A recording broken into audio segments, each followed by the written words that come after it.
So let us start with the network layer protocols. The first protocol is Address Resolution Protocol. In this lecture, we will have an introduction to ARP.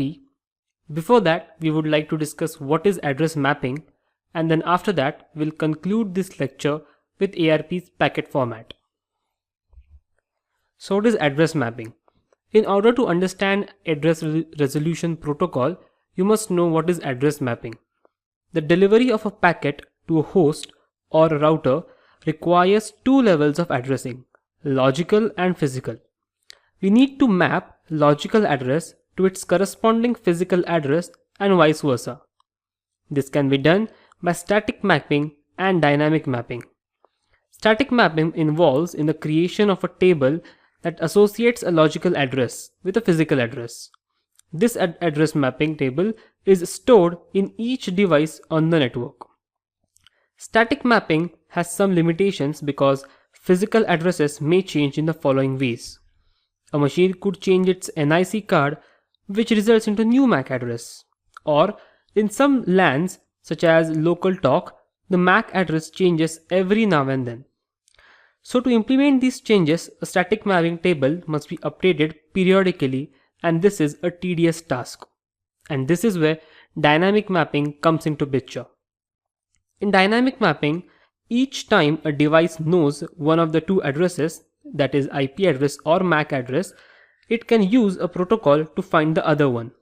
And that protocol is nothing but ARP. It is a network layer protocol used to address resolution, or in simple words, map address mapping in TCP protocol. So now once we have discussed about address mapping, we will now see what is Address Resolution Protocol. ARP is a network protocol used to find out the hardware address, which is nothing but the MAC address of a device from an IP address. It is used when a device wants to communicate with some other device on a local network. For example, on an Ethernet network that requires physical address to be known before sending packets. The sending device uses ARP to translate IP address to MAC address. The device then sends an ARP request message containing the IP address of the receiving device. All the devices on a local network segment can see the message, but only the device that has that IP address corresponds with the ARP reply, and it responds to that message. The sending device now has enough information to send the packet to the receiving end.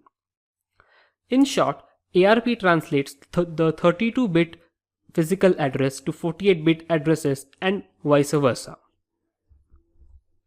So, as you can see, the position of ARP in the TCP/IP protocol suite is it lies along with the IP protocol and helps translating logical address to physical address. ARP resides in the network layer. So, now we will see the working of ARP. Make sure you observe the picture and listen to what I am telling. Step 1. When a source device wants to communicate with another device, source device checks its ARP table to find if it has already resolved a MAC address of the destination device. For example, in the picture, System A wants to communicate with System B, and therefore first it searches in its ARP table whether it has the MAC address of System B. Step 2. If ARP resolution is not there in local cache, the source machine will generate an Address Resolution Protocol request. So, as you can see, System A has generated the message looking for physical address of a node with IP address 141.23.56.23. Step 3. The source broadcasts the Address Resolution Protocol request message to the local network. So, as you can see in the picture, the request message is delivered to each and every PC on that network. Step 4. The message is received by each device on the LAN since it is a broadcast. Now each device compares the target protocol address with the source is trying to communicate with its own protocol address. So those who do not match will drop the packet without any action. Step 5. When the targeted device checks the target protocol address, it will find a match and will generate an address resolution protocol reply message. So as you can see in the first picture, system A has requested a broadcast message to each and every computer on the system. System B finds a match because system B's IP address is 141.23.56.23. So B says, hey, it's a match, and therefore B replies to A's broadcast message with its own MAC address. So in the step 7, the destination device sends the ARP reply message, and it will not be a broadcast message, but it will be a unicast message. This is very important. So source sends the broadcast message, whereas the destination always replies back in unicast message. Now step 8. The source machine will process the ARP reply from destination. So once system A receives the reply that system B's IP MAC address is A4:6E:F4:59:83:AB. Now what system A does? System A now gets that, okay, so the machine with IP address 141.23.56.23 has a MAC address of A4:6E:F4:59:83:AB.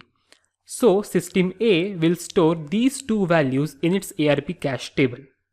And the last step, the source machine will update its address resolution protocol cache with the sender hardware address and the sender protocol address it received via ARP reply message. So this is how ARP works. So let us have a look at ARP packet format. Hardware header or hardware type. This is to specify the kind or the type of hardware used by the local network for transmitting the ARP messages. The next is the protocol type.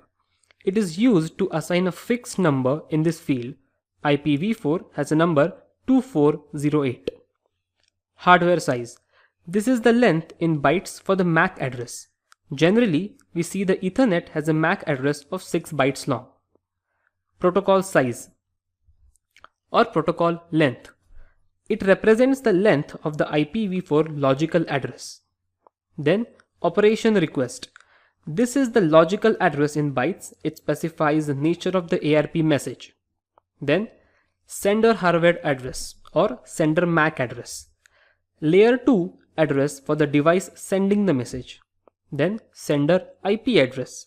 Protocol address in the IPv4 for the devices sending that message. And target hardware address is nothing but the layer 2 address of the receiver. And target protocol address, that is target IP address, is the protocol address for the intended receiver. In this lecture, we first saw what is address mapping. Then we saw how ARP works and why do we need ARP. And we also saw the broadcast and the unicast messages. And finally concluded our lecture with ARP packet format.